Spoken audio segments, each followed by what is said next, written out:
So this is my mildly hot take in the e-commerce world. In this current day and age, when there's capital constraints and e-commerce is going through the multitude of reasons why it's a difficult business, there's low margins, cash is tight, cash is tough. I don't think that e-commerce gets access to the highest quality talent. Today's episode of the e-commerce playbook is brought to you by ChargeFlow, the world's first automated chargeback recovery and prevention platform. Over 15,000 brands have already stopped handling chargebacks, leaving it to ChargeFlow's platform to win chargebacks for them on autopilot. Q1 is the peak season for chargebacks, with first-time customers and so-called friendly fraudsters who came from Q4 sales. They're starting to submit disputes. That's where ChargeFlow comes in. The best part, you only pay them when they successfully win your chargebacks. If not, you won't pay a dime. So here's an exclusive offer for our listeners. Get your first 100 chargebacks handled absolutely free. Just download their app by going to chargeflow.io and enter code CTC100 after activation. That's chargeflow.io, code CTC100. Hey everyone, welcome back to another episode of the e-commerce playbook podcast. I'm your host, Richard Gaffin, director of digital product strategy here at Common Thread Collective. And I'm joined by a very special guest today.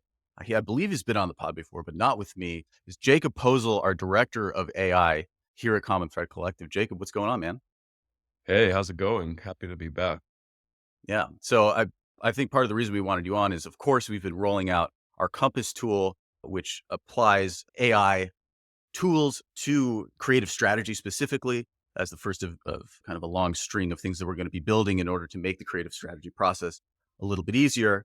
But what we wanted to have Jacob on the pod today to talk about is a broader conversation about the future of AI and how it specifically relates to e-commerce. Now, of course, there's been endless speculation about AI in the news, just generally publicly, and how AI is going to apply to society at large. But we really wanted to kind of drill down into the specifics of what AI is going to look like for the e-commerce space specifically. So, and of course, Jacob has been building an AI tool for that. So he's probably the best qualified person I know of to talk about it. So let's actually, speaking of which, Jacob, maybe tell us a little bit more about yourself, kind of your background with AI, how you got into this. Sure. So I started getting into AI in an academic background. I did a machine learning based degree, and I was graduating right around the time that like the ChatGPT moment happened, when they released GPT 3.5, OpenAI did, and everyone realized that we now had access to this revolutionary technology. At the time, I was working for a logistics and fulfillment startup in the e-commerce space. So that's where I kind of started. That's where I got my start in e-commerce. And I immediately jumped into figuring out how can I apply AI to these complex logistic problems. You have a lot of unstructured data, a lot of problems there. And I was really early in figuring out how AI fits into those pieces. I then left that startup and I did some work in the ERP world, ERP for e-commerce. And so I went deep into inventory management and AI. And then I met Taylor and kind of fell in love with the vision of CTC. I see it more than just as like a growth marketing agency. I see it as like a holistic e-commerce management business, basically. And so like there was no better place to get in to build AI applications for e-commerce than here. And so I went deep into mostly the marketing side, but also the financial side of e-commerce. So I've worked across the entire e-commerce stack, I would say, from inventory to creative. And so I've thought deeply, and I spent basically all my time thinking about how AI fits into all the different pieces of the business. Okay. So let's just kind of dig into that then. So one thing that we were talking about before we hit record here was specifically how AI, or there's some problems that are endemic or specific to e-commerce that AI is maybe uniquely equipped to solve. So let's talk about some of those. Like what issues does e-commerce have that AI is well set up to be a solve for? So this is my mildly hot take in the e-commerce world, but Let's do it. In this current day and age, when there's capital constraints and e-commerce is going through the multitude of reasons why it's a difficult business, there's low margins, cash is tight, cash is tough. I don't think that e-commerce gets access to the highest quality talent. I think there's two reasons for that. I think they can't compete on price with consultancies, investment banking, and software. And so that's incredibly difficult. And then when you do get super talented people in e-commerce, there's this culture of like agency and services. And so a lot of people Mhm. realize, oh, I'm good. I'm just going to go do it for five other people as well. And that's super common. So e-commerce is already an incredibly difficult business. And it's kind of exemplified by the fact that you have this high operational cost, you have high operational expenses, and you don't have the highest quality talent. And I think the world that AI brings is that it creates this foundation where all the work being done by people that is rote or within a specific system, uncomplex, which you still need to pay people a fair amount of money to do, is all going to be taken away. And Mhm. only the best people are going to rise to the top. Only the highest quality talent is going to rise to the top. So the best people in your business are now going to be, they're now going to have the ability to have even more impact, to do even more high level strategic and impactful work. And all below that is going to be taken away, abstracted away by AI. Mm. So there's going to be no more looking at a spreadsheet to try and estimate when you're going to run out of inventory based on your sales, but like your last week's sales pacing, for example. You're not going to have people building campaigns in a media account. You're not going to have people going in and clicking into your Facebook account and looking at how things are spending, right? Like all of that work is going to go away and you're going to have access to the highest quality talent. And I think that's going to have less headaches. People are going to have less headaches when you're a successful business owner. Every problem becomes Mhm. a people problem. You hear everyone talking about that. You're going to have more cash in your pocket and you're going to have better people and you're going to be able to pay them. So I think that's the world and that's the value that AI brings in e-commerce. So paint a picture then of like what does the org chart look like in I don't know. Actually, maybe let's start here. What's the timeline on this, do you think? I think it's close. I think it's really Yeah. close. I think it just takes someone to build it. It's already happening in adjacent industries like professional services and Yeah. law. Like I recommend people just go look at Harvey.ai. It's already being done in law and it's the exact same thing. Lawyers now don't need to do junior lawyer jobs. All they need, everyone gets to do the client work early. Everyone gets to do what they wanted to do really early. It's just the most talented people get that. I think the technology is there. I think that the workflows are well defined. I think it just takes someone to sit down and to grind it out for a year or so, but it's coming. I think it's coming. I think the intelligence is already there. I think AI is already Yeah. there. Okay, so let's say within maybe even a year and a half or something like that. What do you think that the org chart then looks like in, let's say, an e-commerce business? I still think you're going to need specialists in the main departments of your business. So you'll obviously have your CEO founder, and then I think you'll have your most talented people who are great strategic thinkers and operators who maybe will manage specific departments. Like you'll manage your marketing, your ops team, and your finance team, for example. But all of the layers below that, think of it as a tree that starts to slowly get pruned.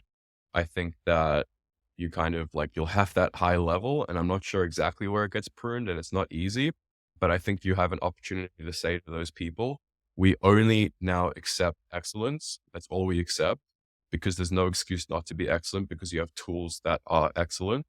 And so we're going to help you move up. But those things that you were doing before, we're going to give you an AI tool to do that. And you need to see how you rise above what that AI tool can do. And it's simply going to be a process of cut that level. Now you need to rise up. Cut that level. Now you need to rise up. Eventually, you're going to get to a point where you have two or three people who are being able to do the whole thing. But that's going to Mhm. take a crazy person to believe in. Yeah. Okay, so then kind of walk me through what it looks like. You mentioned like cut a level, rise up, cut a level, rise up. So like in practicality, like what would that look like? What would it look maybe to rise above the AI tool? You have to be able to in order to grow an e-commerce business, I think there's a couple of decisions that matter, right? And it's a Mhm. matter of strategy. It's a matter of taste. I think in a year from now, AI is going to be able to forecast your inventory. It's going to be able to buy your media, but is it going to be able to say, or is it going to make the final decision to say, I'm going to grow my business by expanding my product line, by creating a new moment, by building a story around that, by building brand around that and doing that in a strategic way? I don't think so. I don't think AI needs to do that. Like, Mhm. maybe AI can do that, but is it entirely necessary? No. Does it provide tools to help you with that? Yeah. So I think in the short term reality, people with that kind of strategy and that kind of taste are the ones that are going to do it very well. And then on the operations side, I think it's the people who are willing to get on the plane, to go to China, to talk to your suppliers, to manage that relationship, to manage those negotiations, and who are really savvy that way are the ones who can have the ultimate success. But it's Mhm. not going to be, but those people no longer need to be the ones counting numbers in a spreadsheet to place your next PO. Right. So it's a sort of almost all execution will be done by AI. And then the decision, anywhere a decision needs to be made, that's where the human will still exist or whatever.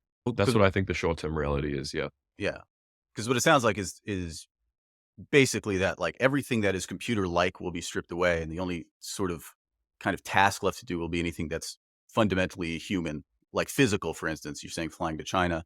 That's something you might not do if you were in that role currently or whatever. But if AI is performing all of the executions, then the difference maker will be to what extent are you willing to put boots on the ground and go above and beyond in these very specifically sort of face to Yeah. face human ways, right? I think that in the world of AI, what matters is taste.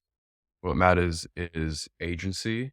What matters is human to human relationships and strategy and Mm, like that next level strategy that allows you to go beyond what everyone else is thinking. I yeah. think those are the things that really matter. And there's definitely people that have that. And those people don't need to be bogged down by all the work they're doing right now.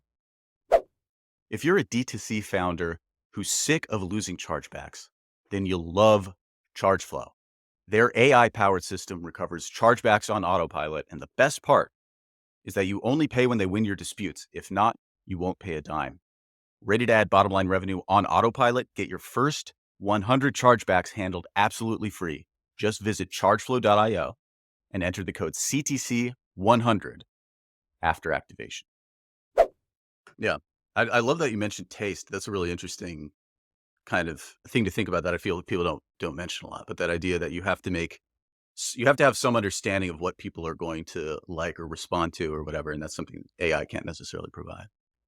Yeah. It's like taste doesn't necessarily come from the same way that AI gets its intelligence, right? Mhm. It's like kind of like this thing that exists outside the realm of what you can necessarily define. It's not necessarily based on previous training data. It's something that certain people have, or it's something that people can convince you that they have, and you believe them, and so you believe that it's tasteful. So, Mm, like having those kind of skills, what I think can grow a business and define the business. yeah.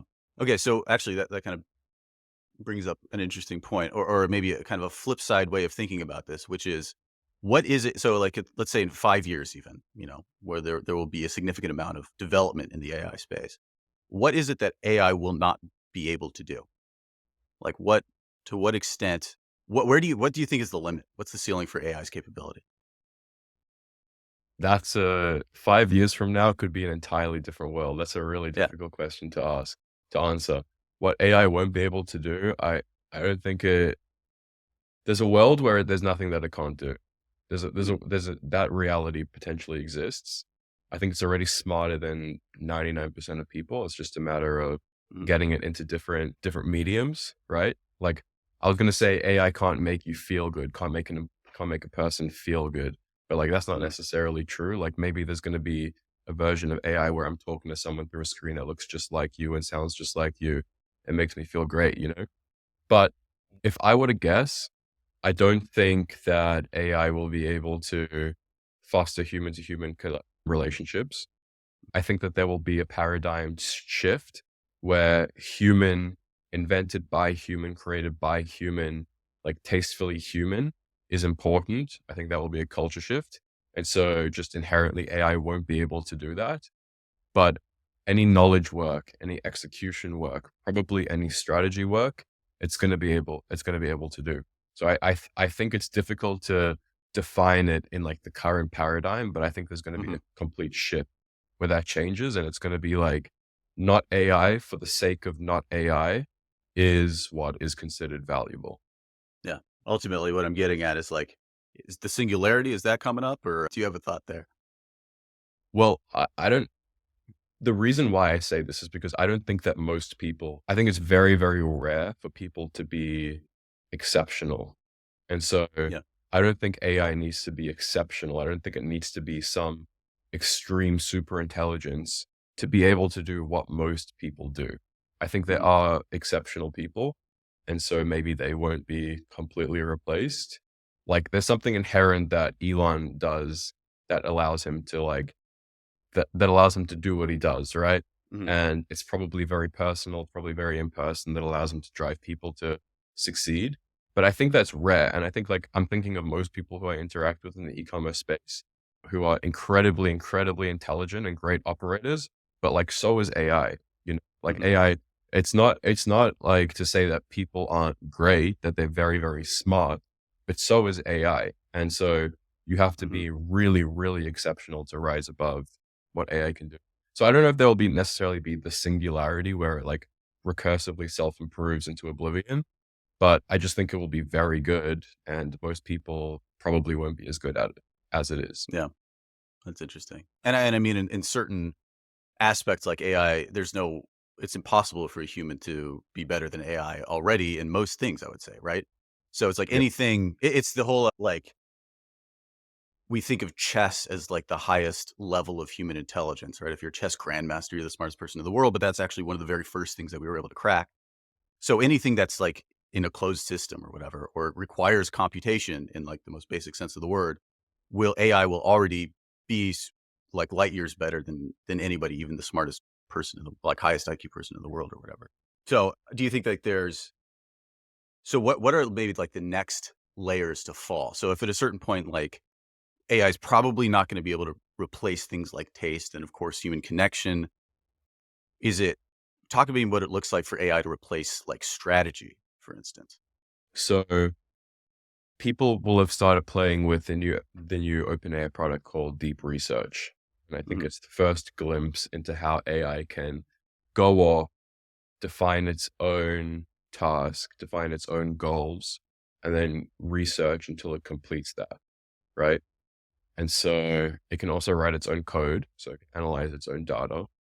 And if you think about the decisions that people make that are strategic or like the next steps to take in your business, if it's not something like the tasteful ones that we defined, if it's Mhm. just like what's the next best step for my business to take, like what's the next best product or what's the next best thing, like am I pricing correctly and so on. Imagine you have deep research, but you are able to create 500 of those, and they Mhm. all are able to do that at a cost that's close to zero. And they're all able to give you the data driven and research driven best next steps, or at least a report to be able to give that for you to be able to make that decision. That's probably the reality that's coming. So I think what you're going to have are these like agents, which are able to research every single possible outcome and consider every single possible outcome and then present you all of the facts and let you make that decision. And it can probably make that decision, probably say, based on what I've discovered, this is what I would recommend. And it's probably going to do a really good job. Another important shift, which it's worth mentioning that is now these AI companies have come up with these reasoning models. And reasoning models they basically just took regular models and told it to think harder before it gave you a decision. And that showed to increase intelligence by like 20%. And now they're Mhm. just coming up with ways to scale up, think harder. And what that does is it's able to consider multiple different variables, and it's able to come up with better decisions if it needs to reason and logic across a complex data set. So I think you have this world where you have every single possible outcome considered, and you have a super smart agent that can reason, that can consider these things, and it can go through multiple lines of logic and go back and reconsider and come back to you. I just don't see how strategy isn't replaced that way. Or like, Right. I don't see what a person can do besides for moments of human genius, which absolutely exist, that will beat that, you know? So the price of intelligence is going to zero. I know that deep research currently is like Mhm. $200 a month. It's not actually worth $200 a month. People are just willing to pay for it. probably costs OpenAI significantly less than that. And everyone's coming out with their competitors now. So the cost is going down, the intelligence is going up, and you can just see how this becomes like it's the it's the best time to be a founder though. Like now you have Yeah. the knowledge work is free. Like the best knowledge work is free. So Yeah. that's how I think strategy kind of becomes abstracted away from people as well. Yeah. So when you talked about so maybe help clarify for me. So the value of intelligence going going to zero, was that how you phrased it? Yeah. So I think Right. the price of cost of intelligence Right. is going to zero. It's all converging. The cost of all of these models of AI is all converging to zero. Right. So what does the economics of that look like then in the near future? So it's basically this is just almost like a public utility of some kind, or like what does that look like? Yeah. I mean, that's the problem that everyone is facing right now. You know, you had this DeepSeek moment. Right. Everyone thought OpenAI and Anthropic and Google were leading. And then a Chinese hedge fund came up with an equivalent AI model to OpenAI for a tiny, tiny fraction of the cost. And that just showed that either they were way more efficient or OpenAI was inflating their margins. And I think it was a combination of the two.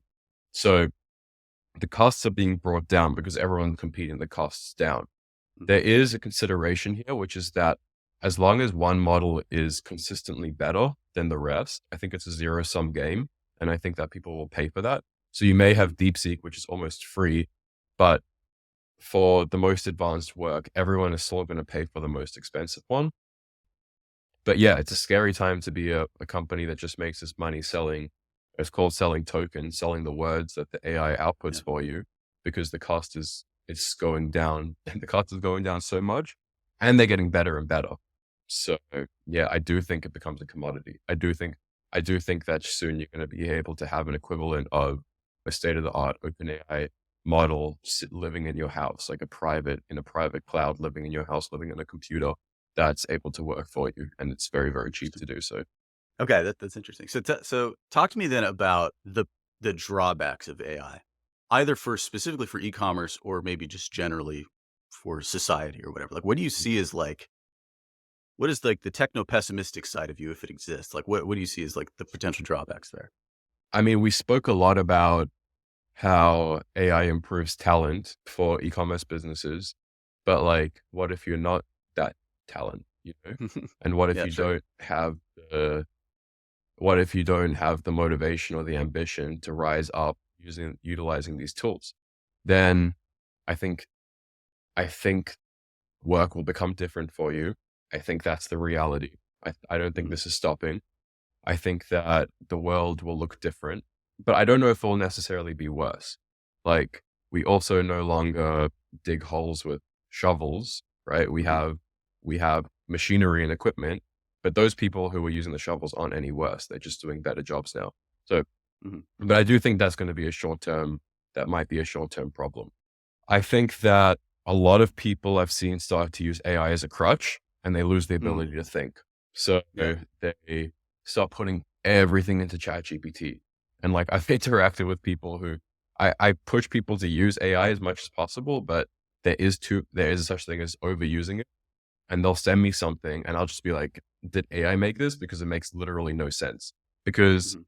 if AI is really good, but it doesn't know context, doesn't it, and sometimes people assume that it understands your context. But it's like, Mhm. yeah, right now, when most people use something like ChatGPT, they're starting a conversation with a completely blank slate, but people don't really take that into account. And so they use it as a crutch. The work isn't as high quality because it's overused and they're forgetting to give context.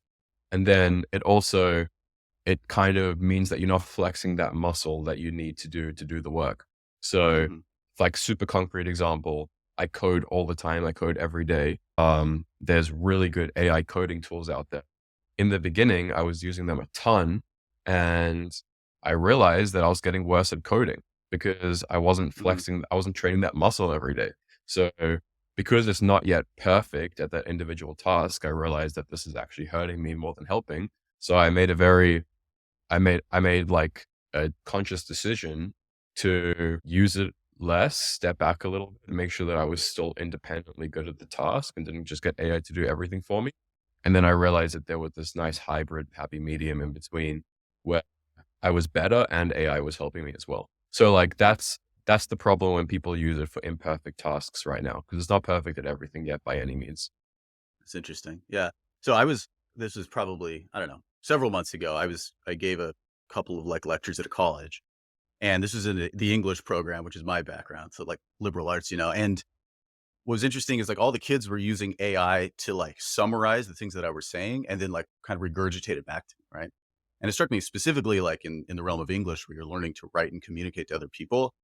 There's a potential. I mean, all those kids seem fine or whatever, but this is just a bit of me putting on like my old man hat of like, I wonder if there's a scenario where the type of talent that you're talking about can no longer be nurtured because they're so reliant on AI to do their thinking for them.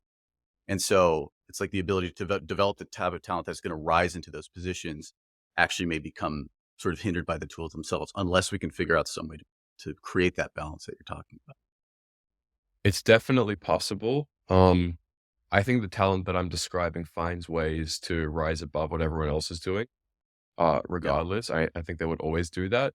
And so I would kind of hope that more ambitious people would realize that this is hindering them rather than helping, or Mhm. that at the very least, they're doing the same thing as everyone else. And so how do you rise above that? And how do you do that? So yeah, but it's possible. It's possible that it just becomes every single person is entirely reliant on AI to do everything for them. Like I don't know how to read a map anymore because I use Google Yeah. Maps for everywhere I go, you know? And so, but like, does that hurt me? Like, no, because I have my phone everywhere that I go. So we will definitely have that reality in some things for some people. Like, we're going to Yeah. have people who don't know, like the next generation won't know how to do things that we know how to do now. And will think it's funny and silly, but they won't need to anymore because they're going to have AI with them everywhere they go. Right. Yeah. Right. It's like, to what extent is that going to even be a problem? I mean, maybe in Mhm. certain instances it will be, but yeah, my inability to read a map is will likely never be a problem in my life Yeah. unless there's some kind of apocalypse or whatever. But okay, so then let's get kind of down to the practical level again here for e-commerce specifically. So you're a library of cool AI tools. So what do you think are the most necessary 5, 10 tools that every e-com user should be either looking out for or using already? Okay, I'm gonna give another kind of hot take. I think the best tools right now for e-commerce live on people's computer in private code bases that only the best people are getting, that only certain people are getting Sure. access to. Like, I think Right. that the things that I'm building for certain people at CTC are way cooler than anything else that exists in the public market. And Mm, so I do feel like, and this is also something which I want to get across in general, which is that the level of difference in quality in building a well-defined workflow, like getting an actual solid engineer who works closely with domain experts to build a certain workflow or like build an agent and apply LLMs to that problem is so vastly better, so much vastly better than what you have access to with ChatGPT mm, that I think a lot of people underestimate it because they haven't seen those yet. So mm, off the shelf tools right now are lagging behind in the frontier because the frontier exists in private tools. But that said, I do still have recommendations of cool tools. So I would say that everyone needs an OpenAI subscription. Everyone, you don't necessarily need the pro account if you can afford the $200 a month. Do the $200 a month. Deep research is like really good. It's really powerful. It's a step change level above just like the regular search function on ChatGPT. So if you can afford that, you should do it. It's worth. If you can afford to have multiple, also get a Claude one. Claude is really good at certain things, and Anthropic's about to release a new model, which will probably be better than any of the OpenAI ones. So it's worth just having access to those. I would say those are the base two. If you're a little bit more experimental, check out AI Studio by Google. They have some of the best multimodal capabilities. So Gemini probably has the best image and video understanding. I'll give a concrete example of how I've done this in the API, but you can do it using just a regular AI Studio, which is a web app. I uploaded long form UGC content or interview content. I asked it to analyze multiple different videos, extract key quotes that was said by the user, create angles for those different quotes, and then create ad concepts for those quotes with the timestamps of the video, which is something that a lot of people will pay offshore agencies to do to analyze their videos for. So that's something that Gemini can do for you. And it also has really cool streaming capabilities, meaning you can share your screen with, like I can share my screen with Gemini and get it to look at my problem, look at my screen, and I can talk to it and I can ask it for help. So if that's something that you're comfortable doing, I think it's definitely worth. And then on the other side, you now have this ability, this like realm that's coming up of something called personal software, which is you no longer really need to hire an Upwork developer. You no longer really need to ask, like, I get less people asking me now to build them like silly little apps because you have these Mhm. personal software tools. So things like Replit, things like Lovable, things like Bolt.new, I think it's lovable.dev. Those things will build you a prototype of an application and let you deploy it, which is amazing. Let you push it to the internet for other people to use at a level, honestly, like if I'm being honest, that I could do in the amount of like, Mhm. or in a quicker time that I can do it.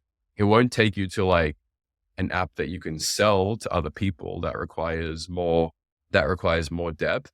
But as just a prototyping tool or just something that you want to personally use, it's incredible. So personal software is something that's great. And it might even replace a couple of the little SaaS tools that you pay $50 a month for that you don't really need. I would also check out workflow tools like Lindy.ai. Another one is Integrail. Another one is Wordware. Those are basically no code or low code agent building tools. So think Zapier, but with LLMs built in and it's kind of like native to AI. That will take you to that next stage. So think like read my emails, extract spreadsheet, analyze, call Shopify, analyze my current available inventory. If I'm running low, like place a PO in this template that I have to find and email it to someone. Like stuff like that, you can actually start doing with these tools. So yeah, I would, those are probably the ones that I would get started with. Yeah. So it sounds like, I mean, part of like the advantage of like the personal software or just like the kind of like custom developed tools that you're talking about is that one thing you had mentioned a little earlier is the issue with AI, or one thing people don't understand about AI tools like OpenAI is that the tool itself doesn't understand context. And this actually feels like it would kind of get around that, which is you have a custom built tool, the context that you need for the specific task that you're doing, or just your life maybe, is built into that tool. And so its ability to answer questions for you or do work for you is sort of exponentially greater than just a general tool would be. Does that sound? It's, yeah, yeah, definitely. Definitely. It's definitely a lot better. I would say it's best for like, for defined workflow. So I feel like I know that there's people who will do the same custom workflow that they do for their job every day inside of ChatGPT. So they have some kind of like hacky process where they take a screenshot of one thing and then they copy another thing and they paste it in. And that's giving the context, which is what I described. Right. Imagine now you just have that, like it's just built in, it's just ready to go and it just goes for you, which is, it accelerates the value of it a lot significantly. Mhm. Yeah. And not to quickly plug Compass here, but of course, our copy generator tool within Compass is essentially that, right? It's an LLM that has the information from your brand, brings it in, and allows you to write copy specific to your brand. Exactly. Yeah. It's like, if I was going to go to ChatGPT, I would have to tell ChatGPT, I'm writing copy for meta ads. These are some examples of copy that I've already written. This is my brand. This is what it does. This is the output format that I want. And these are the character limits that I need based on the constraints of the meta ad platform. For example, like those are all things that I need to just tell it every single time. And if you don't tell it that every single time, it's not going to do the job that you want. And so people often dismiss it. What Compass can do is it just has all of that inbuilt. So it will pull all of that straight away. It will pull your reviews straight away. It will search your website. It has your brand guidelines and like your tone of voice and style and everything. And then it just does it and it does it really quick. So that's like the example of a tool that just does it better, and it just does it consistently and reliably because a workflow has been built around it. Okay, cool. So like, I want to leave everybody with the question I like to ask people, which is, if you can do one thing to take advantage of like the upcoming revolution in AI and e-com, like what is the thing that you should do right now if you're not doing it already to get ready for that or to kind of, yeah, get ahead of the opportunity, I guess. Try and get as close to the frontier as possible. So you by being close to new tools, you kind of become you get this exponential value, like this multiplier effect, where because because the increases in the tools are happening so rapidly, just by being 2 weeks ahead, you can be double as good as someone behind you, right? So, like, if you stay as close as you possibly can to the news or to the new tools, and you just like, you have the mental strength to just like sit down and be like, I'm just going to try this new tool. I've tried all the old tools a million times, but I'm going to try this new one and see how it works for me and think deeply about how it can work in my business. Um, that will have a significant effect because, as I said, it's like, because we're dealing with intelligence here, like you can get 10% better, but suddenly it has this ability to do something it wasn't able to do. AI has this thing called emergent properties where for whatever reason, it reaches a certain threshold and now it has a whole new set of skills. So that happens. And now you now have access to something no one else has access to. And if you can take advantage of that, and then you really like, that's how you really excel. And it also helps you develop this intuition of how AI works best for you. And like, people joke about prompt engineering or like different things like that, but having a good intuition of how AI works and what's happening under the hood or what it can do or what it can't do is really, really valuable. It makes you feel less out of control when you're using it. So I would say stay as close to the news as you possibly can. I would honestly say Twitter is the best place for that. Everything kind of just ends up getting posted on Twitter first. Follow me, I'll repost the cool stuff. There we go. But yeah, I would say that's the highest leverage thing to do right now. What's your Twitter handle?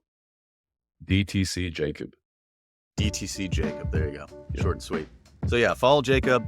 Also, I would be remiss, of course, if I didn't mention here again, if you want to start using one of these custom tools, we've got one for you. It's Compass, our creative strategy AI tool. And basically, so you can find us at adcompass.ai. I believe that's the URL. Check us out there. Drop us a line. We would love to talk to you more about potentially putting that into use for your business. Jacob, thanks for joining us. Appreciate you coming on to Chat AI.